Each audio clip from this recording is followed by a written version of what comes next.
morning, viewers. Welcome to my brief devotion titled Fresh Bread. And I do hope that it makes an impact in your life as you begin a new day in Christ. My name is Christopher Arulanand, and I wish to begin this new year with a statement that God has not called me to be a doom and gloom preacher, but an end-time preacher. So let us pause to consider at the very beginning of the year 2025 by asking ourselves a very important question. What does this year have for us? Now that Mr. Donald Trump will be soon sworn in as the next President of the United States, he is likely to lobby for the building of the third temple in Israel so that the Antichrist could enter the scenario as predicted in the book of Revelation in the Holy Bible. All enlightened citizens who read the Bible in this world will know for sure that this is going to happen very soon. Remember, people of God, we now enter the age of transhumanism, which refers to the iron and clay kingdom mentioned in the book of Daniel.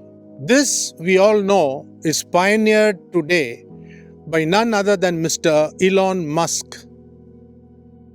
Meanwhile, in Israel, in the year 2022, 5 red heifers were imported from Texas for what? As of now, 3 of them have been found blemished, and only 2 of them remain unblemished to fit in with the demands of kosher. Ignorance at these end times could be very, very deadly, and definitely it is not a bliss anymore.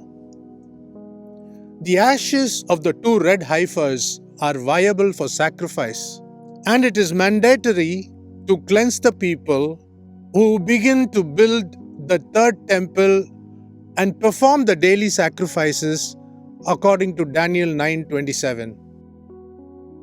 As we are now in the year 2025, where the age of grace or the age of the Holy Spirit is about to end, the church would be soon evacuated through rapture, which is our only blessed hope. God willing, it is my prayer that we disappear before this troubled world enters a period of 7 years of tribulation in the kingdom of the Antichrist. Remember, the Antichrist is already moving around in some part of this world. And in the Bible, we find that not a single prophecy has ever failed to pass.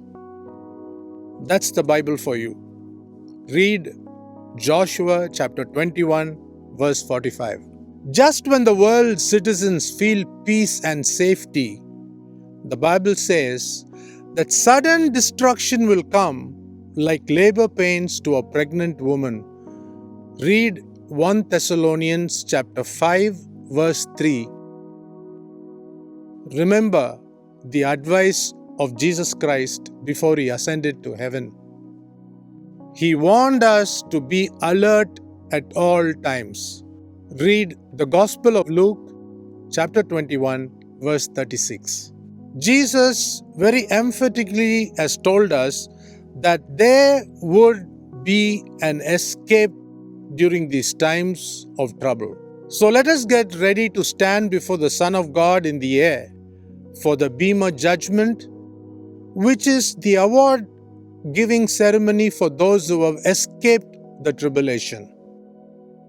The white throne judgment is not for the raptured church, but for all those who never believed in Jesus Christ, and for all those who once believed in Him but have backslidden. Think about these things at the very start of this year. God be with you and have a great day. On the very first day of this year 2025, I'm reminded of a beautiful song written by Christy Lane, and it says, "And Lord, for my sake, teach me to take one day at a time. I'm only human. I'm just a man. Lord, help me believe in all I can be and all that I am. Show me the stairway that I have to climb. And Lord, for my sake, teach me to take one day at a time. One day at a time, sweet Jesus. That's all that I'm asking from you. Lord, give me the strength to do every day what I have to do. Yesterday's gone, sweet Jesus, and tomorrow may never be mine. Lord, help me today, show me the way, one day at a time. Lord, help me today, show me the way, one day at a time.